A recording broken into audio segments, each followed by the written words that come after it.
Kamustahin naman natin ang lagay ng trapiko ngayong Payday Friday at panaka-naka pa rin ang pag-ulan sa Metro Manila. Sa ulat ni Clazel Pardilla Live. Clazel.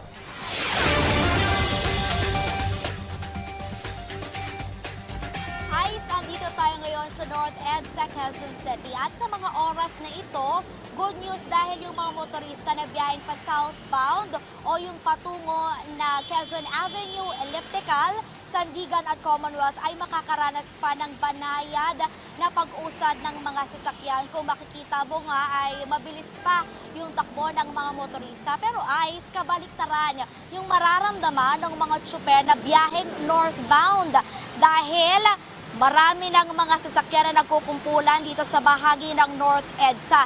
Yan yung patungo naman ng Balintawak, Muñoz at Camanava area o Caloocan, Malabon, Navotas at Valenzuela. So expect nyo na po yung moderate to heavy traffic kung kayo ay biyahe na northbound. Expected na yan, Ice, dahil nga ngayong araw ay Payday Friday. Sinabayan pa ng rush hour at patuloy pa rin na nararamdaman yung epekto ng habagat na nagpapaulan dito sa Quezon City at iba pang lugar dito sa Metro Manila. Itinasa ng QCDRRMO ang heavy rainfall alert dito sa Quezon City nang ibig sabihin ay maaari pa rin makaranas ng katamtaman hanggang malakas na pag-ulan na may banta ng pagbaha. Dahil nga dyan ay sinuspende na ng MMDA yung number coding ng mga sasakyan na nagtatapos sa plakang 9 at 0.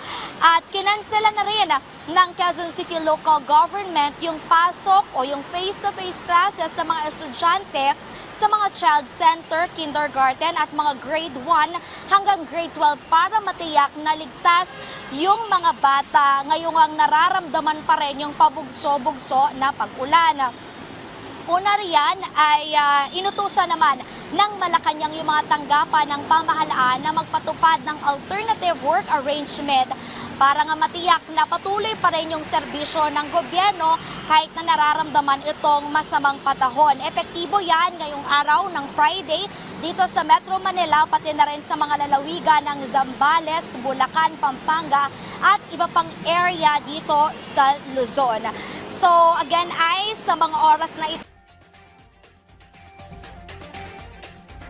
Maraming salamat, Clazel Pardilla.